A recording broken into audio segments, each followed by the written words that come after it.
Record. ഓം ശ്രീ സായിരാം. ഭഗവാന്റെ പാതാരബിന്ദങ്ങളിൽ സാഷ്ടാംഗം നമസ്കരിച്ചുകൊണ്ട് എല്ലാവർക്കും സ്വാഗതം. അന്തർശരീരത്തിന്റെ 196 ഭാഗത്തേക്ക് എല്ലാവർക്കും സ്വാഗതം. ഇന്ന് നമുക്ക് ഹോസ്റ്റ് ചെയ്യുന്നത് ശ്രീ സതീഷ് MP തൃക്കരിപ്പൂരാണ്.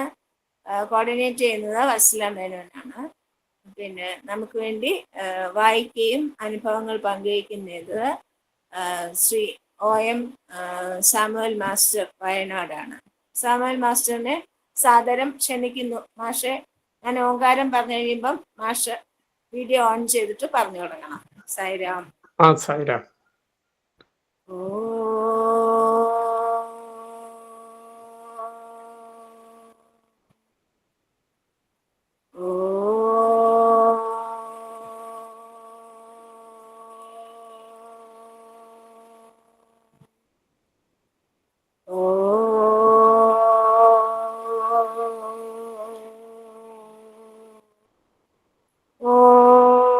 साईश्वराय विद्महे सत्यदेवाय धीमहि तन्नः सर्वः प्रचोदयात्.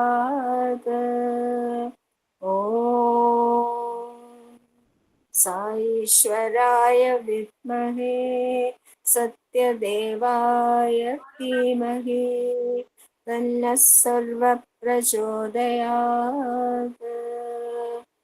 ॐ साईश्वराय विद्महे सत्यदेवाय धीमहि तन्नः सर्वः प्रचोदयात्.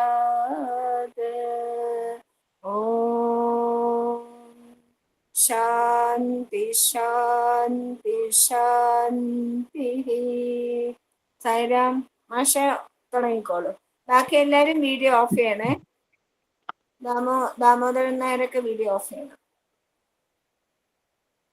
ഓം ശ്രീ സായിരാം. ഭഗവാന്റെ പാതാരവിന്ദങ്ങളിൽ സാഷ്ടാംഗം പ്രണമിച്ചുകൊണ്ട് അന്തർശൗചമെന്ന ഈ ഓൺലൈൻ സത്സംഗത്തിൽ പങ്കെടുക്കുന്ന എല്ലാ സുഹൃത്തുക്കൾക്കും ഭഗവാന്റെ അനുഗ്രഹം ഉണ്ടാവട്ടെ എന്ന് പ്രാർത്ഥിച്ചുകൊണ്ട് എല്ലാവരുടെയും പാദങ്ങളിൽ നമസ്കരിക്കുന്നു. പ്രത്യേകിച്ച് Vatsala madam, Lakshmanan master, doctor Satish, അങ്ങനെയുള്ള എല്ലാവരെയും നമസ്കരിക്കുന്നു. അവരുടെ ഈ ശ്രമത്തെ, ഈ പ്രത്യേക പരിപാടിയെ ഭഗവാൻ ധാരാളമായി അനുഗ്രഹിക്കട്ടെ, അഖണ്ഡമായി നടന്നു പോകട്ടെ എന്ന് പ്രാർത്ഥിച്ചുകൊണ്ട് അവതാരവാണി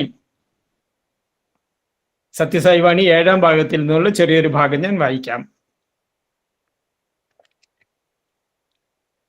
എന്റെ ഓഡിയോ ശബ്ദമൊക്കെ ക്ലിയർ ആണല്ലോ? ഓഡിയോ ക്ലിയർ ആണ്, പക്ഷെ മാഷിന്റെ പടം വരുന്നില്ല. പടം ഉണ്ടല്ലോ, എനിക്കിവിടെ കാണാം. എന്ത് പറ്റിയെന്നറിയില്ല. മാഷ് തുടങ്ങിക്കോളൂ. അതെയോ? എനിക്ക് വ്യക്തമായി കാണാം. എന്ത് പറ്റിയെന്നറിയില്ലല്ലോ. വേറെ എന്തെങ്കിലും ചെയ്താൽ പോകുമെന്നും അറിയില്ല. ഞാൻ വായിക്കട്ടെ? തുടങ്ങിക്കോളൂ, കുഴപ്പമില്ല.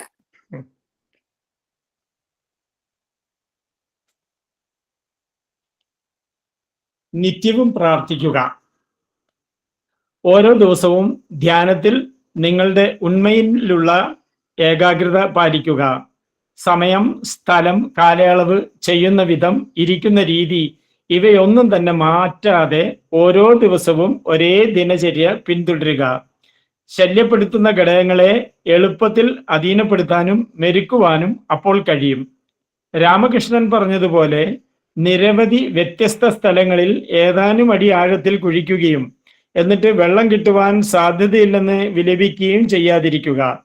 വിശ്വാസത്തോടെയും സുസ്ഥിരതയോടെയും ഒരേ സ്ഥലത്ത് ആഴത്തിൽ കുഴിക്കുക. കിണർ കുഴിക്കുന്ന വേദതി നേരെ താഴോട്ട് ഭൂഗർഭ നീരൊഴുക്കിലേക്ക് പോകുന്നു. രാം രാം രാം എന്ന് തുടർച്ചയായും അചഞ്ചലമായും ജപിക്കാൻ അഭ്യസിക്കുക. സാക്ഷാത്കാര സാഫല്യം സമ്മാനമായി നിങ്ങൾക്ക് ലഭിക്കും. രാം എന്നത് ഔഷധത്തിന്റെ നാമമാകുന്നു. ഔഷധത്തിന്റെ പേര് വെറുതെ ആവർത്തിക്കുമ്പോൾ രോഗം ഒട്ടും ഭേദമാവുകയില്ല. ഔഷധം അകത്തേക്ക് കഴിക്കുമ്പോൾ മാത്രമാണ് രോഗം ഭയപ്പെടുകയും വിട്ടുപോകുവാൻ ഭാണ്ഡം കെട്ടുകയും ചെയ്യുന്നത്. കുലുക്കൽ ശരീരത്തെ എന്ന പോലെ ജപം, നിരന്തരമായ ഭഗവത് നാമോച്ചാരണം മനസ്സിനെ ചലിപ്പിക്കുന്നു. കുലുക്കം ദേഹത്തെ സ്വാസ്ഥ്യപ്പെടുത്തുന്നു. ജപം മനസ്സിനെ സ്വാസ്ഥ്യപ്പെടുത്തുകയും ദോഷകരമായ വിഷാണുക്കളെ പുറത്തേക്ക് ഓടിക്കുകയും ചെയ്യുന്നു. ഹൃദയം കുടമാണ്, ബുദ്ധിശക്തി കടകോലാണ്. സാധന തൈര് കടയുന്ന പ്രക്രിയയാണ്, സാക്ഷാത്കാരം അതിൽ നിന്ന് ഉൽപ്പന്നമാകുന്ന വെണ്ണയാണ്. ജപത്തിനും ധ്യാനത്തിനും വേണ്ടി നീക്കിവെക്കാൻ സമയമില്ലെന്ന് നിങ്ങൾ ഒഴിവ് കഴിവ് പറയുകയാണെങ്കിൽ അങ്ങനെ തർക്കിക്കുവാൻ നിങ്ങളെ പ്രേരിപ്പിക്കുന്നത് അലസതയാണെന്ന് ഞാൻ പറയും. മനുഷ്യൻ എന്തിനു വേണ്ടി ജനിച്ചുവോ ആ കൃത്യത്തിന് വിനിയോഗിക്കാൻ അനുവദിക്കപ്പെട്ട സമയം മറ്റേതെങ്കിലും അപ്രധാന കൃത്യത്തിന് എങ്ങനെ അവകാശപ്പെടാൻ കഴിയും? ഓരോ ദിവസവും മരണത്തിൽ നിന്ന് ഉയർത്തെഴുന്നേൽക്കുന്നത് പോലെ ഉണർന്നെഴുന്നേൽക്കുക. എന്നിട്ട് പറയൂ, ഇതാ ഞാൻ ജനിച്ചിരിക്കുന്നു. എന്നെക്കൊണ്ട് മൃദുലവും മധുരവുമായ വാക്കുകൾ പറയിപ്പിക്കുക. എല്ലാവരോടും അക്ഷോഭ്യവും സാന്ത്വനപ്രദവുമായ പെരുമാറാൻ എന്നെ സജ്ജനമാക്കുക. എല്ലാവരിലും സന്തോഷം വർഷിക്കുന്ന കർമ്മങ്ങൾ ചെയ്യുവാനും എല്ലാവർക്കും പ്രയോജനപ്രദമായ ആശയങ്ങൾ മനസ്സിൽ രൂപപ്പെടുത്തുവാനും എന്നെ അനുവദിച്ചാലും. അങ്ങേക്കായുള്ള സേവനത്തിൽ ഇന്നത്തെ ദിവസം അർത്ഥവത്താകട്ടെ. രാവിലെ ഉണർന്ന് ദിവസത്തെ ജോലികൾ തുടങ്ങുന്നതിന് മുമ്പ് കിടക്കയിലിരുന്ന് ഇപ്രകാരം പ്രാർത്ഥിക്കുക. ദിവസം മുഴുവൻ ആ പ്രതിജ്ഞ ഓർക്കുക. രാത്രിയിൽ ഉറങ്ങാൻ പോകുമ്പോൾ നേരെ ഇരിക്കുകയും ആ ദിവസത്തെ അനുഭവങ്ങളും പ്രവൃത്തികളും വിലയിരുത്തുകയും ചെയ്യുക. വാക്കുകൊണ്ടോ കർമ്മം കൊണ്ടോ ആർക്കെങ്കിലും വേദനയോ അസന്തുഷ്ടിയോ ഉണ്ടാക്കുവാൻ ഇടവരുത്തിയോ എന്ന് നോക്കുക. അതിനുശേഷം പ്രാർത്ഥിക്കൂ, ഞാനിപ്പോൾ മരിക്കുകയും അങ്ങയുടെ മടിയിൽ വീഴുകയും ചെയ്യുകയാണ്. എന്തെങ്കിലും വീഴ്ചയുണ്ടായിട്ടുണ്ടെങ്കിൽ എന്നോട് ക്ഷമിക്കണമേ. അങ്ങയുടെ പ്രമാർദ്രമായ അഭയസ്ഥാനത്തിൽ എന്നെ സ്വീകരിച്ചാലും. നിദ്ര ഹ്രസ്വമായ മരണവും മരണം ദീർഘനിദ്രയുമാകുന്നു. ബ്രാഹ്മമുഹൂർത്തത്തിൽ, അതായത് രാവിലെ 3 മണിക്ക് ഉണർന്നെഴുന്നേൽക്കുവാൻ സ്വയം പരിശീലിക്കുക. ആ പ്രവൃത്തിക്ക് തുടക്കത്തിൽ അലാറമുള്ള ഘടികാരം നിങ്ങൾക്ക് ആവശ്യമായേക്കാം. പക്ഷേ താമസം വിന ധ്യാനത്തിനുള്ള വ്യഗ്രത നിങ്ങളെ ഉണർത്തും. ധ്യാനത്തിനിരിക്കുന്നതിന് മുമ്പ് സ്നാനം ചെയ്യരുത്. കാരണം സ്നാനം എന്ന ചടങ്ങ് ധ്യാന പ്രക്രിയ വിജയിപ്പിക്കുവാൻ കഴിയാത്ത വിധം നിങ്ങളെ വിവിധ ദിശകളിലേക്ക് പിടിച്ചു വലിക്കും. കൃത്യനിഷ്ഠയും ആത്മാർത്ഥതയും സുസ്ഥിരതയും നിങ്ങൾക്ക് വിജയം സമ്മാനിക്കും. പ്രശാന്തി നിലയത്തിൽ 22/1/1967 ഭഗവാൻ ചെയ്ത ദിവ്യ പ്രഭാഷണത്തിൽ നിന്നുള്ള ഭാഗങ്ങൾ. സായിരാം. മാഷ അനുഭവങ്ങളൊക്കെ പറഞ്ഞോളൂ. സായിരാം. ഇപ്പോഴും കാണുന്നില്ല അല്ലേ? കാണാൻ പറ്റുന്നില്ല. അത് നമ്മള് ഓൺ ചെയ്യുന്നതിന് മുമ്പ് ഒരു വിൻഡോ വരുമല്ലോ. ആ വിൻഡോയില് ജസ്റ്റ് ഫോർ വൺസ് ഒക്കെ എഴുതി വരും. അതിൽ ടച്ച് ചെയ്താലേ നമുക്ക് കാണാൻ പറ്റൂ. അതെല്ലേ? ഒന്ന് ഇറങ്ങിയിട്ട് ഒന്നും കൂടെ ജോയിൻ ചെയ്യും പക്ഷേ. ആ വിൻഡോയില് ജസ്റ്റ് വൺസ് ഓൺ ചെയ്തിട്ട് വേണം ജോയിൻ ചെയ്യാൻ.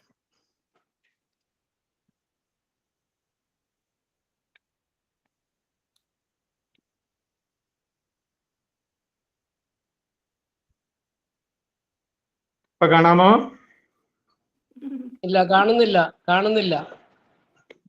സാറില്ല, നിങ്ങള് നെറ്റിന്റെ പ്രോബ്ലം ഉണ്ടാവും. ചിലർക്കൊക്കെ ഇങ്ങനെ വരാറുണ്ട്. ഇന്നലെ ഗിരിജയ്ക്ക് കിട്ടിയില്ല. കുഴപ്പമില്ല മാഷേ, പറഞ്ഞോളൂ. എന്തോ വീഡിയോ ഒരു സംഗതിയില്ലേ, അവിടെ ഒന്ന് തൊട്ട് നോക്ക്. ഇല്ല സാർ, വീണ്ടും അത് പോയാല് കിട്ടുമോന്നറിയില്ല. വേണ്ട, നിങ്ങളിപ്പോ സംസാരിച്ച പോലെ സംസാരിച്ചാൽ മതി. ശരി സാർ, സമയം പോകുന്നു. ഞാന് പ്രശാന്തി സേവയ്ക്കൊക്കെ പോകുമ്പോൾ ഭഗവാൻ നമ്മളെ എങ്ങനെ കൊണ്ടുവരുന്നതിൽ ശ്രദ്ധാലുവാണ്. നമ്മുടെ കാര്യങ്ങൾ എങ്ങനെ മാനേജ് ചെയ്യുന്നു എന്നതിനെ പറ്റിയാണ് 1-2 അനുഭവങ്ങളാണ് പറയുന്നത്. 1993 ഞാൻ ആദ്യമായി ഭഗവാനെ കണ്ടുവന്ന ശേഷം ഞാനും സദാനന്ദ മാഷും കൂടി ആദ്യത്തെ തവണ അവിടെ ഡ്യൂട്ടി കഴിഞ്ഞ് സന്തോഷമായി മടങ്ങി വന്ന് അവിടുന്ന് ചില പുസ്തകങ്ങളൊക്കെ വാങ്ങി ബാലവികാസ് സംബന്ധമായ പുസ്തകങ്ങൾ കിട്ടിയപ്പോൾ ഞങ്ങൾ അധ്യാപകരെന്ന നിലയ്ക്ക് ഒരു ബാലവികാസ് ക്ലാസ് തുടങ്ങാൻ തീരുമാനിച്ചു. എൻ്റെ വീട്ടിലും പിന്നീട് സദാനന്ദ മാഷ് വീട്ടിലൊക്കെ ബാലവികാസ് ക്ലാസ് നടത്തി. വളരെ ഉത്തരവാദിത്വത്തോടുകൂടി ബാലവികാസ് ഗുരുക്കന്മാരെന്ന റോളില് സ്വാമിയുടെ ജോലി ചെയ്തുകൊണ്ടിരിക്കുമ്പോഴാണ് അടുത്ത തവണ ഞങ്ങൾ സേവയ്ക്ക് പോകാൻ വേണ്ടി തയ്യാറാവുന്നത്. വയനാട്ടുകാർക്ക് ട്രെയിനൊന്നും ഇല്ലാത്തതുകൊണ്ട് ഞങ്ങൾ ഡ്യൂട്ടിയുടെ തലേന്ന് ഇവിടുന്ന് ബാഗൊക്കെ പൊരുക്കി അങ്ങ് പുറപ്പെടും. കിട്ടിയ ബസ്സിന് കയറി ബാംഗ്ലൂർ പോകും. ബാംഗ്ലൂരിൽ നിന്ന് പുട്ടപ്പുറത്തെ ബസ്സിന് ചാടിപ്പിടിച്ച് കയറി പോലാണ്. അത്തവണ ഞങ്ങൾ വൈകുന്നേരം 5:30 ബസ് ബാംഗ്ലൂരിൽ നിന്ന് പുറപ്പെടാൻ തയ്യാറായി നിൽക്കുന്ന സമയത്ത് നിറയെ ആൾക്കാരാണ്. ആ ബസ് വരുന്നേ ഉള്ളൂ, നിറയെ ആൾക്കാരാണ്. ഞങ്ങൾ ആകെ പേടിച്ചു പോയി. ഭഗവാനെ, എങ്ങനെ ഞങ്ങൾ ഇതിനകത്ത് കയറും? ലാസ്റ്റ് ബസ്സാണ്, അതിൽ പോകാതെ പറ്റുകയില്ല. പെട്ടെന്ന് കാണാൻ ഒരു വളരെ മാന്യമായ ഡ്രസ്സ് ധരിച്ച, നല്ല സാരിയൊക്കെ ധരിച്ച അന്തസ്സുള്ള ഒരു ലേഡി ഞങ്ങളുടെ രണ്ടാളുടെ അടുത്ത് വന്നിട്ട് തമിഴിൽ സംസാരിക്കാൻ തുടങ്ങണേ. നീങ്ക സായിബാബയെ പാക്ക പോകറാങ്ങളാ അത് ഇതെന്നൊക്കെ പറഞ്ഞ് ഇവർ കുറച്ചു നേരം ഞങ്ങളോട് വർത്താനം പറഞ്ഞിരുന്നിട്ട് പറഞ്ഞു, ഇന്ന് ഫുൾ തിരക്കാണ്, ഇത് ലാസ്റ്റ് ബസ്സാണ്, ബസ് വന്നാൽ എങ്ങനെയെങ്കിലും ഇടിച്ച് കയറണം, അല്ലെങ്കിൽ നിങ്ങൾക്ക് സീറ്റ് കിട്ടില്ല എന്നൊക്കെ തമിഴിൽ പറഞ്ഞു തന്നിട്ട് കാത്തിരിക്കുകയാണ്. പെട്ടെന്ന് ബസ് വന്ന് നിർത്തി. കുറച്ച് ആൾക്കാർ ഇറങ്ങുമ്പോഴത്തേക്കും ഡോറിൽ കൂടി ഇടിച്ച ആൾ കയറുകയാണ്. ഈ അമ്മ എന്ത് ചെയ്യുന്ന വെച്ചിട്ടുണ്ടെങ്കിൽ സാരി ചുറ്റി അങ്ങോട്ട് ബലമായി ഉടുത്തിട്ട് ഡ്രൈവർ ഇറങ്ങിയ ആ ഡോറിൽ കൂടി വലിഞ്ഞ് മേലേക്ക് കയറുന്നു. എന്നിട്ട് ഫ്രണ്ടിലത്തെ ഒരു സീറ്റില് കാലും കൈയൊക്കെ വിരിച്ചു വെച്ച് 2 സീറ്റ് പിടിച്ചവിടെ ഇരിക്കണേ. അപ്പോഴത്തേക്കും ബസ് ആൾക്കാർ നിറഞ്ഞു തുടങ്ങി. ഞങ്ങളോട് പറയുന്നുണ്ട് ഏറി വാങ്ക എന്ന് പറയുന്നുണ്ട്. പക്ഷെ ഞങ്ങൾക്ക് കയറാൻ പറ്റുന്നില്ല. ഞങ്ങൾ ഒരു കണക്കിന് കയറി വരുമ്പോൾ ഇവർ ആൾക്കാരുമായിട്ട് വഴക്കുണ്ടാക്കുകയാണ്. കാരണം സീറ്റ് ഇവർ പിടിച്ചിരിക്കുന്നു. അപ്പൊ ഒരു സീറ്റെങ്കിലും കിട്ടണം എന്ന് പറഞ്ഞിട്ട് അവര് വഴക്കുണ്ടാക്കുന്നു.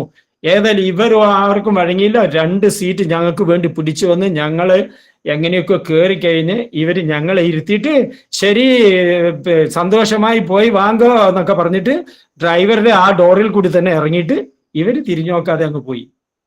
ഞങ്ങൾ അതിശയിച്ചു പോയി. ഞങ്ങൾ തമ്മിൽ പറയാൻ തുടങ്ങി, ഇത് ആരാ? ഇത് ഭഗവാൻ തന്നെ വന്നതാണോ? ഞങ്ങൾക്ക് വേണ്ടി സീറ്റ് പിടിക്കാൻ ഇവർ ഇത്ര സാഹസമായിട്ട് ഡ്രൈവറുടെ ഡോറിൽ കൂടി കയറി ഞങ്ങൾക്ക് സീറ്റ് പിടിച്ചു തന്നല്ലോ, എന്തൊരു അതിശയമാണിത്. അപ്പൊ ഞാൻ പറഞ്ഞു, ഭഗവാൻ നേരിട്ട് വരുമോ, അതും സ്ത്രീയുടെ രൂപത്തിൽ വരുമോ? അങ്ങനെ ഞങ്ങൾ ചർച്ച തുടങ്ങി. പിന്നെ ഞങ്ങളൊരു ന്യായം കണ്ടെത്തി, സ്ത്രീയല്ല പുരുഷന്റെ രൂപത്തിലാണ് ഭഗവാൻ വന്നതെങ്കിൽ ഇവിടെ അടി നടക്കുമായിരുന്നു, മറ്റൊരു സീറ്റിന് വേണ്ടി വലിയ അടി ഉണ്ടാക്കും. ഇത് സ്ത്രീ ആയതുകൊണ്ട് ആർക്കും കൂടുതലൊന്നും പറയാൻ വയ്യ. ഏതായാലും ഭഗവാൻ നമ്മളെ സഹായിച്ചു എന്ന് പറഞ്ഞിട്ട് ഈ കാര്യം ഞങ്ങൾ ഇങ്ങനെ ഓർത്തുകൊണ്ടായ യാത്ര പോയി. അപ്പൊ ഞങ്ങൾ അതിന് പറഞ്ഞു, ഇതിനൊരു കാര്യം എന്താണെന്ന് വെച്ചാൽ ധാരാളം പേര് ഡ്യൂട്ടിക്ക് പോകാൻ വേണ്ടി നമ്മുടെ കൂടെ സേവദൽസ് ഉണ്ട്. പക്ഷെ ഞങ്ങൾ 2 പേര് ബാലവികാസ് ഗുരുക്കന്മാരാണ്. അപ്പൊ സ്വാമി ഒരു സ്പെഷ്യൽ പ്രിവിലേജ്, സ്പെഷ്യൽ പ്രൊട്ടക്ഷൻ തന്നിട്ട് ഞങ്ങളുടെ കാര്യങ്ങളൊന്ന് കരുതിയതാണ് എന്ന് ഞങ്ങൾക്ക് മനസ്സിലായി.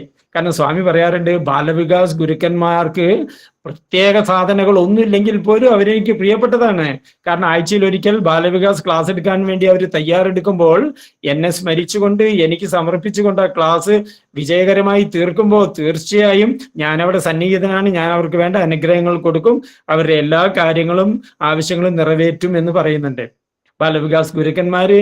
ഇതൊരു ഞങ്ങളുടെ ഈ അനുഭവം ഒരു ഗ്യാരണ്ടിയായി വെച്ചുകൊണ്ട് ഭഗവാന് വേണ്ടി ആത്മാർത്ഥമായിട്ട് ബാലവികാസ് ക്ലാസ് എത്ര ത്യാഗം സഹിച്ചാലും നിന്നു പോകാതെ ആത്മാർത്ഥമായി ചെയ്യാം. മറ്റ് ഒരിക്കൽ ഞങ്ങൾ കൽപ്പറ്റ സമിതിയിൽ നിന്ന് ഡ്യൂട്ടിയൊക്കെ കഴിഞ്ഞ് തിരിച്ചു വരുമ്പോൾ ഒരു 10-18 പേരുണ്ട്. അതിൽ ഞാൻ മാത്രമേ പാൻറ് ഷർട്ട് വിട്ട ഒരാളുള്ളൂ, ബാക്കിയെല്ലാം സാരി കൊടുത്തവരാണ്. സ്ത്രീകൾക്ക് കൂടെ പോരാൻ ആരെങ്കിലും വേണമെന്ന് പറഞ്ഞ് ഞങ്ങൾ ഒരുമിച്ച് പാദനമസ്കാരമൊക്കെ കഴിഞ്ഞ് സന്തോഷമായിട്ട് പുട്ടപർത്തിയിൽ നിന്ന് കയറി ബാംഗ്ലൂർ വന്നെത്തി നോക്കുമ്പോൾ എല്ലാ ബസ്സുകളും റിസർവേഷൻ. ഒരു സാറ്റർഡേ ആണെന്ന് എല്ലാ ബസ്സുകളും റിസർവേഷനാ. രാത്രി 12 മണിന്റെ ബസ് മാത്രമേ റിസർവേഷൻ ഇല്ലാതെ പോകാൻ പറ്റുള്ളൂ. അന്ന് എന്തോ ഒരു വിശേഷ ദിവസം കൂടിയാണ്. കേരളത്തിലേക്ക് നിറയെ ആൾക്കാർ പോന്നുകൊണ്ടിരിക്കുക. ഞങ്ങൾ വളരെ സങ്കടപ്പെടാൻ തുടങ്ങി. കാരണം ഈ ബസ് 12 മണീന്റെ ബസ് കാത്തു നിൽക്കുന്നത് ഒരു പെരുന്നാൾ കൂടാൻ വന്നത്ര ആൾക്കാരാണ്. എല്ലാവരും പറയുന്നുണ്ട് ബസ്സുകൾ മുഴുവൻ ഫുള്ളായിപ്പോയി, ഞങ്ങൾക്ക് പോകാൻ പറ്റുമോ, ഇനിയിപ്പോ കിട്ടുമോ എന്ന് പറഞ്ഞ് ഇവർ തയ്യാറായി നിൽക്കുകയാണ് ബസ് വന്നാൽ ഇടിച്ചു കയറാൻ.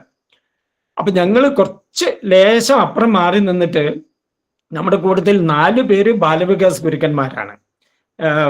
പിന്നെ രാധേച്ചി, കമലേച്ചി, നല്ലേച്ചി എന്നൊക്കെ പറഞ്ഞ് പിന്നെ ഞാൻ ഒക്കെ ബാലവികാസ് ഗുരുക്കന്മാരാണ്. ഞങ്ങൾ മാറി നിന്നിട്ട് കുട്ടികളോട് നമ്മൾ പറഞ്ഞു കൊടുക്കാറുണ്ട്, എന്തെങ്കിലും പ്രതിസന്ധി ഘട്ടങ്ങൾ, ആവശ്യങ്ങൾ വന്നു കഴിഞ്ഞാൽ ഭഗവാൻ ഇടപെടണമെന്ന് നമുക്ക് വളരെ ആഗ്രഹം തോന്നുന്ന സമയത്ത് സായി ഗായത്രിയോ ഓം ശ്രീ സായിരാം ജപിക്കണം. അതേ വേറെ വഴിയില്ല, ഭഗവാന്റെ ശ്രദ്ധ പിന്നെ തിരിക്കാൻ അതേ വഴിയുള്ളൂ. അപ്പൊ ഞങ്ങൾ മാറി നിന്നിട്ട് എല്ലാവരും ഒരു സൈഡിലേക്ക് കുറച്ചപ്പുറത്തേക്ക് മാറി നിന്ന് ഞങ്ങൾ സായി ഗായത്രി ജപിക്കാണ്. സ്ത്രീകൾ വർത്തമാനം പറയാം. അതിൽ ഒരു സ്ത്രീ കർണാടകക്കാരിയാണ്, മംഗലാപുരത്ത് നിന്ന് വന്ന ലച്ചാവാസു എന്ന് പറഞ്ഞ ലേഡിയാണ്. അപ്പൊ ഒരു പോലീസുകാരൻ, ആജാനുബാഹു ഒരു പോലീസുകാരൻ വന്നിട്ട് ಎಲ್ಲಿ ಹೋಗ್ತಾರೆ എന്ന് ചോദിച്ചപ്പോ ഈ അമ്മ വേഗം കർണാടകയിലെ ഞാൻ കേരള ಹೋಗಬೇಕು, ബസ് ഫുള്ള് ആയിട്ടോ, അത് സീറ്റ് സിക്കലേ എന്നൊക്കെ പറഞ്ഞിട്ട് ഇവര് തമ്മിൽ കർണാടകയിൽ അങ്ങോട്ടും ഇങ്ങോട്ടും സംസാരിച്ചു തുടങ്ങിയപ്പോൾ ഈ പോലീസുകാരൻ ഇവരോട് പറഞ്ഞു കൊടുക്കുക, ഇന്ന് ഭയങ്കര തിരക്കാണ്, നാളെ ഇന്ന ദിവസം ആയതുകൊണ്ട് വിശേഷമാണ്, അപ്പൊ നിങ്ങൾ ഇവിടെ നിൽക്കണ്ട, ഒരു കാര്യം ചെയ്ത് കുറച്ച് മുന്നോട്ട് എൻ്റെ കൂടെ വാ എന്ന് പറഞ്ഞ് കുറച്ച് മുന്നിൽ പോയിട്ട് ഒരു വളവിൽ നിന്നു. അവിടെ നിന്നാ എന്താ വെച്ചാൽ ഇടതുവശത്തേക്ക് നോക്കിയാൽ ഈ സ്റ്റാൻഡിൽ നിൽക്കുന്ന ആൾക്കാരെയും കാണാം, വലതുവശത്ത് നോക്കിയാൽ അവിടെ ഗാരേജിൽ നിന്ന് ബസ് വരുന്നതും കാണാം. അപ്പൊ ഈ പോലീസുകാരൻ പറയാ, ബസ് ഇപ്പൊ ഓർഡർ ഉണ്ട്, ഗാരേജ് വിട്ടാൽ സ്റ്റാൻഡിൽ വന്നിട്ടേ തുറക്കാൻ പാടുള്ളൂ, ഡോർ തുറക്കൂല, ഏതായാലും ഞാൻ നോക്കാം, നിങ്ങൾ തയ്യാറായി നിന്നോളണം, ബസ് സ്റ്റോപ്പ് ചെയ്താൽ നിങ്ങൾ കയറിക്കോളണം എന്നൊക്കെ പറഞ്ഞിട്ട് ഞങ്ങളെ റെഡിയാക്കി നിർത്തി. ഇത് പറഞ്ഞുകൊണ്ടിരിക്കുമ്പോൾ കാണാം പെട്ടെന്ന് ബസ് മേലത് വരുന്നത്. ഒരിറക്കം കഴിഞ്ഞ് ഇങ്ങനെ വരിക, ഇപ്പോഴത്തെ സ്റ്റാൻഡല്ല, പഴയ ബസ് സ്റ്റാൻഡ്. ഒരിറക്കം കഴിഞ്ഞ് ബസ് സ്പീഡിൽ ഇങ്ങോട്ട് വരുമ്പോൾ ഈ പോലീസുകാരൻ പെട്ടെന്ന് റോഡിന്റെ നടുക്കുന്ന ലാത്തി ഇങ്ങനെ കുറുകെ പിടിച്ചിട്ട് സ്റ്റോപ്പ് സ്റ്റോപ്പ് എന്ന് പറഞ്ഞ് ബസ്സിനെ അവിടെ നിർത്തി. ഡ്രൈവർ പെട്ടെന്ന് സഡൻ ബ്രേക്ക് ഇട്ട് നിർത്തിയിട്ട് ഡ്രൈവർ ചീത്ത പറയാൻ തുടങ്ങി. ഉടൻ പോലീസുകാരൻ പറഞ്ഞു, ബസ് നിർത്തിയിട്ട് കയറിക്കൊള്ളണം കേട്ടോ എന്ന് പറഞ്ഞ്. കണ്ടക്ടർ ഇത് കണ്ടിട്ട് മാറ് എന്ന് പറഞ്ഞിട്ട് ഡോറ് തുറന്ന് പുറത്തിറങ്ങി പോലീസുകാരനുമായിട്ട് വഴക്കിടാൻ തുടങ്ങി. പോലീസുകാരൻ അയാളുടെ ഭാഷയിൽ എന്തൊക്കെയോ പറയുന്നു. ഈ തക്കത്തിന് ഞങ്ങളെല്ലാം വലിച്ചു കയറാൻ തുടങ്ങി. നമ്മൾ കയറുന്ന ഇടതുവശത്തെ സ്റ്റാൻഡിൽ നിൽക്കുന്ന ആൾക്കാർക്ക് കാണാം, അവരിതാ കടന്നൽ കൂടെ ഇറങ്ങിയ പോലെ മുഴുവൻ പേരും പാഞ്ഞിങ്ങോട്ട് വരാൻ തുടങ്ങി. അതിൽ ഈ പോലീസുകാരൻ കണ്ടക്ടറെ വിട്ടിട്ട് റോഡിൽ നിന്നിട്ട് ലാത്തി വീശിയിട്ട് വരുന്നവരെയൊക്കെ അകറ്റി നിർത്തുക.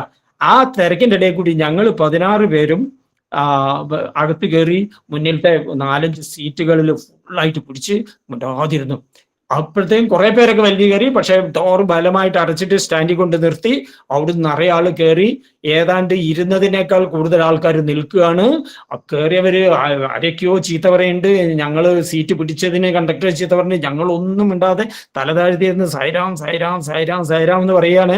അങ്ങോട്ടും ഇങ്ങോട്ടും നോക്കിയിട്ട് ഞങ്ങൾ തമ്മിൽ കൈകൊണ്ട് കാണിക്കുക, ഭഗവാന്റെ അനുഗ്രഹം, സൈറാം, ഭഗവാൻ സഹായിച്ചു. കാരണം 10 ദിവസത്തെ സേവയും കഴിഞ്ഞ് ഇത്രയും ക്ഷീണിച്ചു വരുന്ന ഞങ്ങൾക്ക് സീറ്റ് കിട്ടിയില്ലായിരുന്നെങ്കിൽ രാത്രി 12 മണിക്ക് കയറുന്ന ഞങ്ങൾ ചെക്ക് പോസ്റ്റും കഴിഞ്ഞ് രാവിലെ 7-8 മണിക്കാണ് പിന്നെ കൽപ്പറ്റയിലെത്തുക. ഭഗവാൻ ഭയങ്കരമായി സഹായിച്ചു കേട്ടോ എന്ന് പറഞ്ഞു.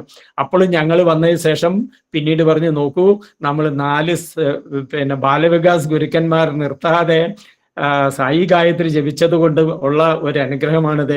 നമ്മൾ കുട്ടികളെ പറഞ്ഞ് പഠിപ്പിക്കാറില്ലേ, എന്താവത് ഘട്ടത്തിലും ഭഗവാന്റെ ശ്രദ്ധ തിരിക്കുവാൻ വേണ്ടി സായി ഗായത്രി ജപിക്കണം നമ്മൾ പറഞ്ഞു പഠിപ്പിച്ചില്ലേ, അത് നമുക്കിപ്പോൾ അനുഭവമായില്ലേ എന്ന് പറഞ്ഞ് ഞങ്ങളത് വീണ്ടും ഞങ്ങളുടെ ക്ലാസ്സുകളിലെ കുട്ടികളോടൊക്കെ പറഞ്ഞു. ഇത് പല വേദിയിലും ഞങ്ങൾക്ക് പറയാൻ അവസരവും കിട്ടിയിട്ടുണ്ട്. മൂന്നാമത്തെ ഒരു കാര്യം കൂടി പറഞ്ഞു നിർത്താം. അത്തവണ കൽപ്പറ്റയിൽ നിന്ന് സേവയ്ക്ക് പറയാം, 19 മിനിറ്റ് ആയുള്ളൂ, 22 മിനിറ്റ് വരെ പറയാം. ഒരു ചെറിയ കാര്യം കൂടി പറയാം. അത്തവണ കൽപ്പറ്റയിൽ നിന്ന് പിന്നെ ഒരു 8 ലേഡീസ് ബാലവികാസ് ഗുരുവായ കമലേടത്തിയുടെ മകൻ സത്യൻ ഓടിക്കുന്ന ടാക്സി ജീപ്പ് കൊണ്ടുപോകാൻ തീരുമാനിച്ചു. 8 ലേഡീസ് മാത്രമാണ്. സത്യൻ അതിന്റെ കൂട്ടത്തിൽ, ഞാനില്ല കൂട്ടത്തിൽ. ഞാൻ കഥ പിന്നീട് കുട്ടവർത്തിയിൽ നിന്ന് കേട്ടതാണ്. ഞങ്ങളൊക്കെ ഡ്യൂട്ടിക്ക് വേറെ വഴിക്ക് പോയി. 8 സ്ത്രീകൾ ഒരുമിച്ച് ഈ വണ്ടിയിൽ ജീപ്പിൽ പോകുന്നു. 10 ദിവസം സത്യൻ ആ വണ്ടി അവിടെ നിർത്തിയിട്ടേക്കും. എന്നിട്ട് ഇവരെ കൂട്ടിയിട്ട് തിരിച്ചു വരും. അപ്പോൾ ഡീസലിന്റെ പൈസ കൊടുത്താൽ മതി, വലിയ പൈസ ആവില്ല എന്ന് പറഞ്ഞ് എല്ലാവരും വളരെ, കാരണം പാവപ്പെട്ടവരാണ് എല്ലാവരും പുറപ്പെടുന്നത്.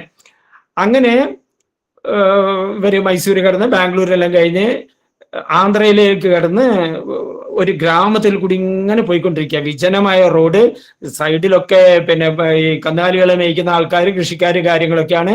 ഒരു വളവ് തിരിഞ്ഞിങ്ങോട്ട് പെട്ടെന്ന് വണ്ടി എടുക്കുന്നതിൽ താഴെ നിന്ന് ഒരു എരുമ ഇങ്ങോട്ട് ഓടി വന്ന് ഈ വണ്ടിയോട് കൂട്ടിയിടിച്ചു. കൂട്ടിയിടിച്ച ആഘാതത്തിൽ എരുമ മലർന്ന് വീണു, കണ്ണൊക്കെ മിഴിച്ച് പിന്നെ നാവ് പുറത്തേക്കാക്കി അനങ്ങാതെ ഒറ്റക്കിടത്തം.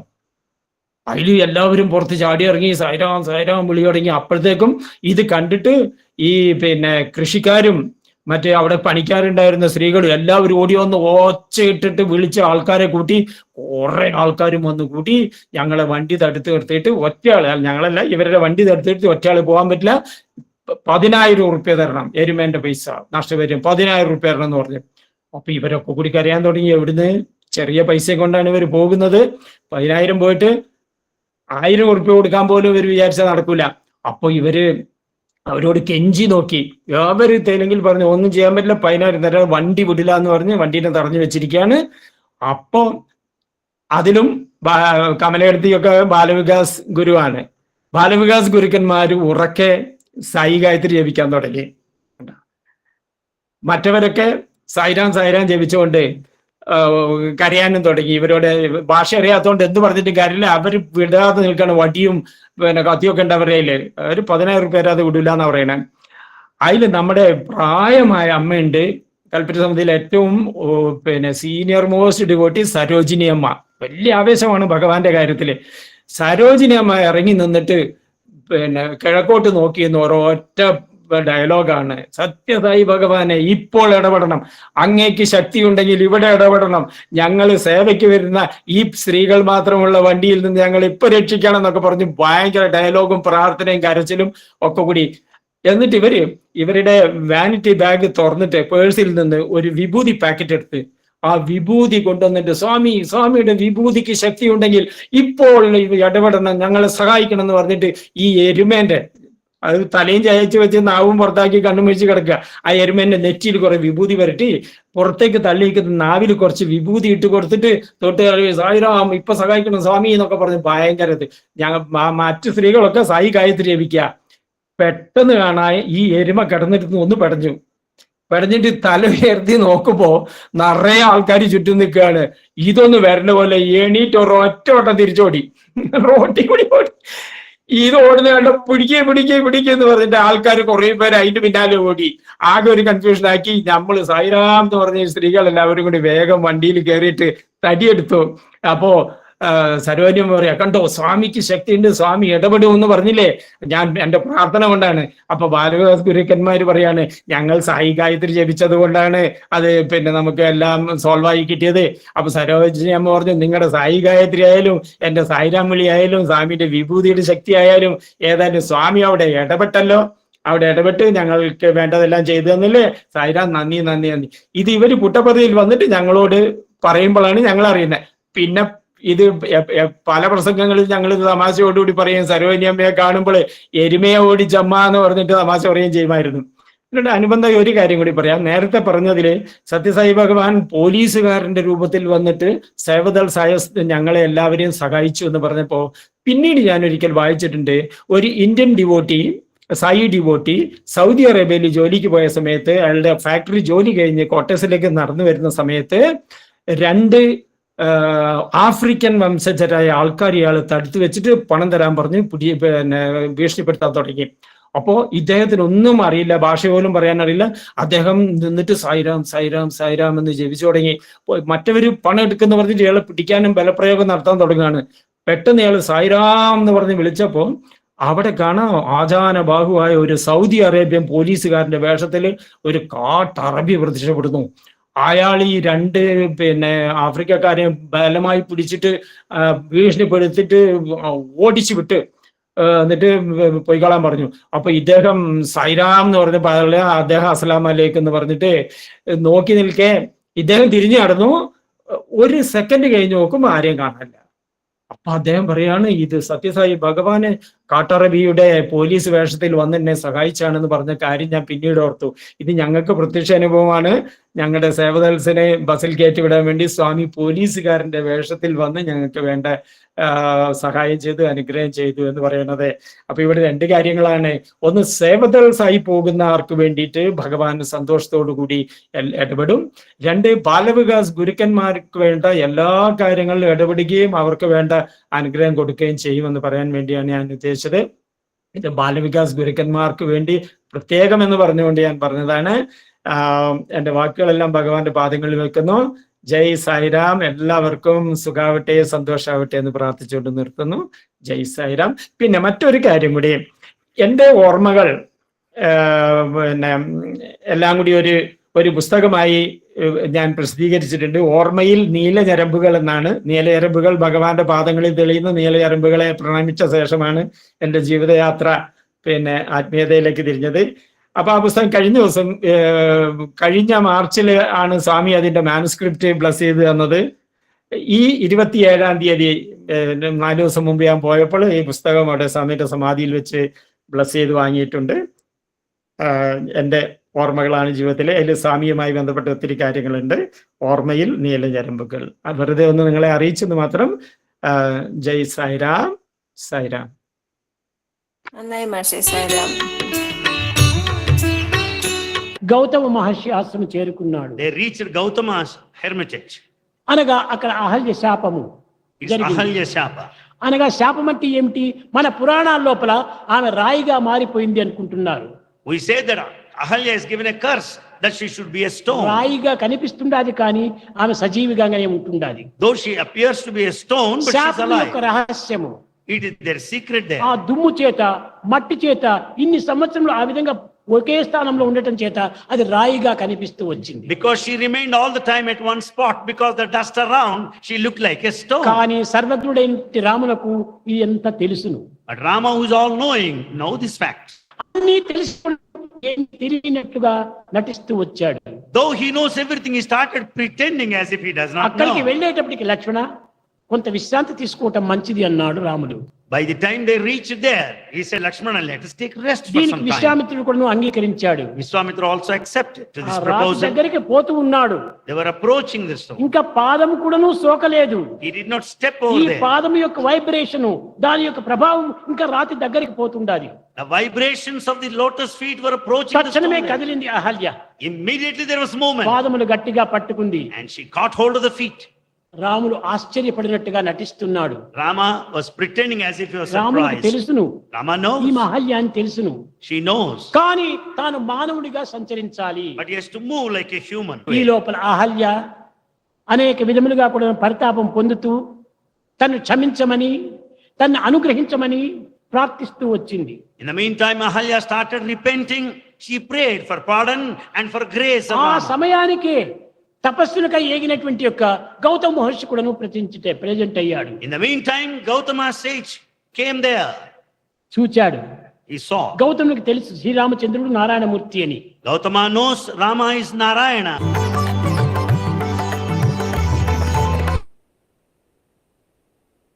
മാഷേ ഭജന പാടിക്കോളൂ.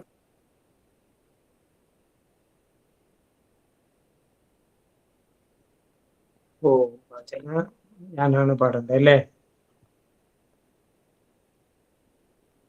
ഓക്കെ, ഭജന പാടിക്കോളൂ. മറ്റാരെങ്കിലും പാടുന്നുണ്ടോ? മാഷ് പാടിക്കോളൂ. മാഷ് പാടും. ഗുരുദേവ ഗുരുദേവ ശരണം ശരണം ശ്രീ ഗുരുദേവ ശരണം ശരണം ശ്രീ ഗുരുദേവ ശരണം ഗുരുദേവ ഗുരുദേവ ഗുരുദേവ ശരണം ബ്രഹ്മാ വിഷ്ണു മഹേശ്വര ബ്രഹ്മാണ്ഡ നായക സായീശ്വര സത്യം ജ്ഞാനമനന്തം ബ്രഹ്മ സത്യസായി സദ്ഗുരുദേവ സത്യസായി സദ്ഗുരുദേവ. ഗുരുദേവ ഗുരുദേവ ഗുരുദേവ ശരണം, ശരണം ശ്രീ ഗുരുദേവ ശരണം, ശരണം ശ്രീ ഗുരുദേവ ശരണം. ബ്രഹ്മാ വിഷ്ണു മഹേശ്വര, ബ്രഹ്മാണ്ഡ നായക സായീശ്വര, സത്യം ജ്ഞാനമനന്തം ബ്രഹ്മ സത്യസായി സദ്ഗുരുദേവ, സത്യസായി സദ്ഗുരുദേവ. ഗുരുദേവ ഗുരുദേവ ഗുരുദേവ ശരണം. സായിരാം. സായിരാം. സായി ഉപമ പുരുഷോത്തമൻ, അതായത് പുരം അഥവാ ശരീരത്തിൽ വസിക്കുന്നവൻ. ഓരോ ശരീരത്തിലും ഒരു പുരുഷനുണ്ട്. ഈ പ്രപഞ്ചത്തിൽ ആകമാനം പുരുഷോത്തമൻ വ്യാപിച്ചിരിക്കുന്നു. അതായത് മരണം പുൽകുന്നത് ശരീരം മാത്രമാണ്, ശരീരത്തിൽ അധിവസിക്കുന്ന പുരുഷനല്ല. നിങ്ങളുടെ ഉള്ളിൽ പുരുഷനുണ്ട് എന്ന വിശ്വാസത്താൽ മനസ്സ് എല്ലാ തിന്മകളിൽ നിന്നും, ഇന്ദ്രിയങ്ങൾ എല്ലാ ദുഷ്പ്രവർത്തികളിൽ നിന്നും മുക്തമാക്കി പരിശുദ്ധമാക്കുന്നു. ഒരു പാനീയം മാത്രമല്ല, അത് വെച്ചിരിക്കുന്ന പാത്രവും ശുദ്ധമായിരിക്കണം. ശരീരം, മനസ്സ്, ഇന്ദ്രിയങ്ങൾ എന്നിവ ശുദ്ധമല്ലെങ്കിൽ എത്ര നാൾ ജപവും ധ്യാനവും ചെയ്താലും ഫലപ്രാപ്തി ഉണ്ടാകുന്നില്ല. മനസ്സ് ശുദ്ധീകരിക്കുന്നതിന് കർശനമായ അച്ചടക്കവും വേദപഠനവും അടിസ്ഥാനപരമായ പരിശീലനമാണ്. വിളയെ രക്ഷിക്കുന്നതിന് കളകൾ മാറ്റുകയും വളം ഇട്ടുകൊടുക്കുകയും വേണം. അതാണ് വേദപണ്ഡിതന്മാർ ഇവിടെ ചെയ്യുന്നത്. വളരെ നാളുകളായി അവരെ നിരാകരിക്കുകയും ഉപയോഗിക്കാതിരിക്കുകയും ചെയ്തുകൊണ്ടിരുന്നു. അവരുമായി ചേർന്ന് ഈ മഹത്തായ കർമ്മത്തിൽ ഏർപ്പെടുന്നത് ജീവിതത്തിൽ ഒരിക്കൽ മാത്രം ലഭിക്കുന്ന അവസരമാണ്. അത് ചെയ്യുക. ജയ സായിരാം. സമസ്തലോകാ സുഖിനോ ഭവന്തു, സമസ്തലോകാ സുഖിനോ ഭവന്തു, സമസ്തലോകാ സുഖിനോ ഭവന്തു. ഓം ശാന്തി ശാന്തി ശാന്തി. ജയ സായിരാം. സായിരാം. എല്ലാവർക്കും സായിരാം.